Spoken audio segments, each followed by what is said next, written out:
பயனன்றாகிலும் பாங்கல்லராகிலும் செயல் நன்றாக திருத்திப்பணிகொள்வான் குயில் நின்றார் பொழில் சோழ் குருகோர் நம்பி முயல்கின்றேன் உந்தன் மொய்க்களற் கண்பையே.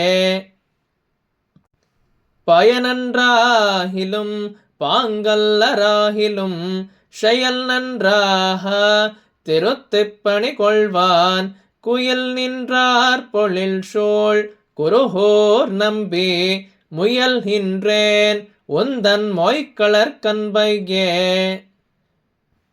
ಪ್ರತಿಪದದ ಅರ್ಥ: ಪಯನ್ ಅன்று, ಫಲವಿಲ್ಲ, ಆಹಿಲುಂ ಆದರೂ, ಪಾಂಗ್ ಅಲರ್ ಒಪ್ಪಿಗೆ ಇಲ್ಲದವರು, ಆಹಿಲುಂ ಆದರೂ, ಶೆಯಲ್ ನನ್ನ ಅನುಷ್ಠಾನಗಳನ್ನು, ನನ್ರಾಹ ಚೆನ್ನಾಗಿ, ತಿರುತ್ತಿ ತಿದ್ದಿ, ಪಣಿಕೊಳ್ವಾನ್ ಸೇವೆಕೊಳ್ಳುವುದಕ್ಕಾಗಿ, ಕುಯಿಲ್ ನಿಂಡ್ರು ಕೋಗಿಲೆಗಳು ತಂಗಿ, ಆಲ್ ಗದ್ದಲ ಮಾಡುವ, ಪೊಳಿಲ್ ಶೂಳ್ ತೋಪುಗಳಿಂದ ಸುತ್ತುವರಿದ, ಕುರುಹೂರ್ ನಂಬಿ ಕುರುಹೂರಿನ ಪ್ರಸಿದ್ಧ ಪುರುಷನೇ, ಉಂದನ್ ನಿನ್ನ, ಮೊಯ್ಕ್ಕಳರ್ಕ್ ಶ್ರೇಷ್ಠವಾದ ತಿರುವಡಿಗಳಲ್ಲಿ, ಅನ್ಬಯ್ಯೇ ಭಕ್ತಿ ಗೌರವಗಳು ಅಂಕುರಿಸುವುದಕ್ಕಾಗಿಯೇ,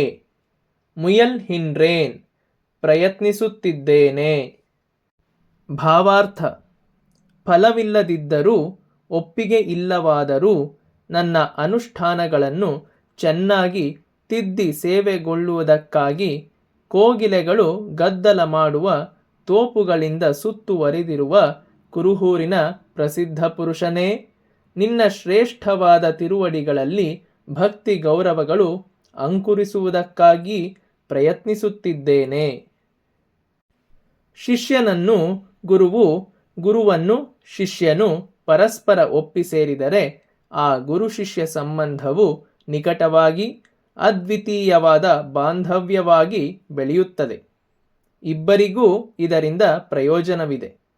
ತನ್ನಲ್ಲಿರುವ ಅಮೂಲ್ಯವಾದ ವಿದ್ಯಾಧನವನ್ನು ಸತ್ಪಾತ್ರದಾನ ಮಾಡಿದೆನಲ್ಲ ಎಂಬ ತೃಪ್ತಿಯೂ ಸಂತೋಷವೂ ಗುರುವಿಗೆ. ಶಂಕೆ ಸಂದೇಹಗಳಿಗೆ ಸ್ವಲ್ಪವೂ ಆಸ್ಪದವಿಲ್ಲದೆ ತಾನು ಕಲಿಯಬೇಕಾದದ್ದನ್ನು ಚೆನ್ನಾಗಿ ಕಲಿತೆನಲ್ಲ, ಅಲ್ಲದೆ ಅದರ ಅನುಷ್ಠಾನದಲ್ಲಿಯೂ ಸ್ವಲ್ಪವೂ ದಾರಿ ತಪ್ಪದಂತೆ ಗುರುವು ಕಲಿಸಿಕೊಟ್ಟರಲ್ಲ ಎಂಬ ಸಂತೋಷವೂ ತನ್ನ ಗುರುವಿನ ಔದಾರ್ಯದ ಬಗೆಗೆ ಹೆಮ್ಮೆಯೂ ಶಿಷ್ಯನಿಗೆ. ಗುರುವಿನಲ್ಲಿ ಎರಡು ಬಗೆಯೆಂದು ತಿಳಿದವರು ಹೇಳುತ್ತಾರೆ.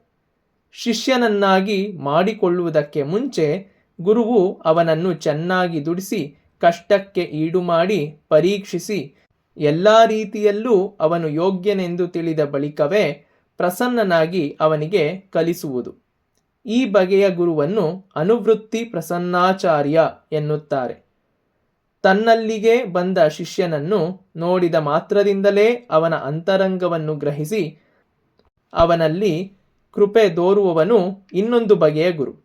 ಬಂದ ಶಿಷ್ಯನಿಗೆ ಗುರುಸೇವೆ ಮಾಡಲು ಇಷ್ಟವಿಲ್ಲವಾದರೂ ಅದಕ್ಕೆ ಸಮ್ಮತಿಸದೆ ಹೋದರೂ ಸಹ ಅವನನ್ನು ಅನುಗ್ರಹಿಸಿ ತನ್ನ ಸೇವೆ ಮಾಡುವುದಕ್ಕೆ ಅವಕಾಶವನ್ನುಂಟು ಮಾಡಿದರೆ ಆ ಶಿಷ್ಯನು ತಾನಾಗಲಿ ಸರಿ ಹೋಗುವನು.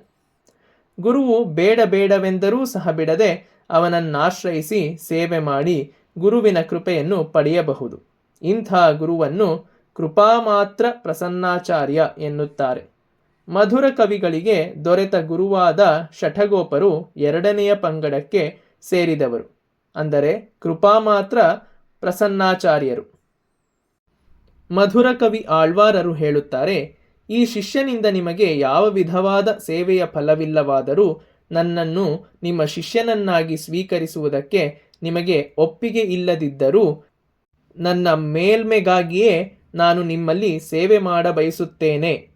ಇದರಿಂದ ನನ್ನ ಅನುಷ್ಠಾನಗಳು ಶುದ್ಧಿಗೊಳ್ಳುವವು.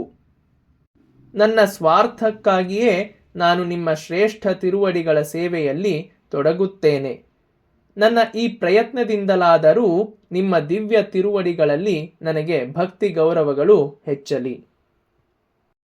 அன்பன் தன்னை அடைந்தவர்கட்கெல்லாம் அன்பன் தென் குருஹோர் நகர் நம்பிக்க அன்பனாய் மதுர கவி சொன்ன சொல் நம்புவார்பதி வைகுந்தம் காண்மினே. அன்பன் தன்னை அடைந்தவர்கட்கெல்லாம் அன்பன் தென் குருஹோர் நகர் நம்பிக்க அன்பனாய் மதுர கவி சொன்ன சொல் நம்புவார்பதி ವೈಹುಂದಂ ಕಾಣ್ಮಿನೇ.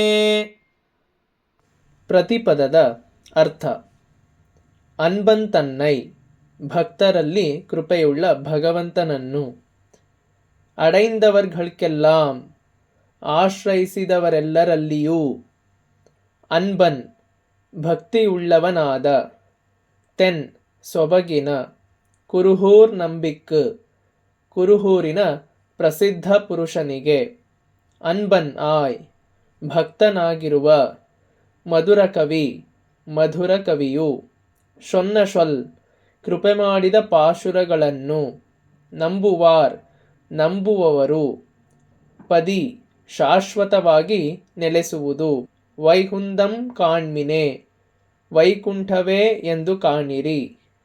ಭಾವಾರ್ಥ: ಭಕ್ತರಲ್ಲಿ ಕೃಪೆಯುಳ್ಳ ಭಗವಂತನನ್ನು ಆಶ್ರಯಿಸಿದವರೆಲ್ಲರಲ್ಲಿಯೂ ಭಕ್ತಿಯುಳ್ಳವನಾದ ಸೊಬಗಿನ ಕುರುಹೂರು ನಗರದ ಪ್ರಸಿದ್ಧ ಪುರುಷನಿಗೆ ಭಕ್ತನಾಗಿರುವ ಮಧುರ ಕವಿಯು ಕೃಪೆ ಮಾಡಿದ ಪಾಶುರಗಳನ್ನು ನಂಬುವವರು ಶಾಶ್ವತವಾಗಿ ನೆಲೆಸುವುದು ವೈಕುಂಠವೇ.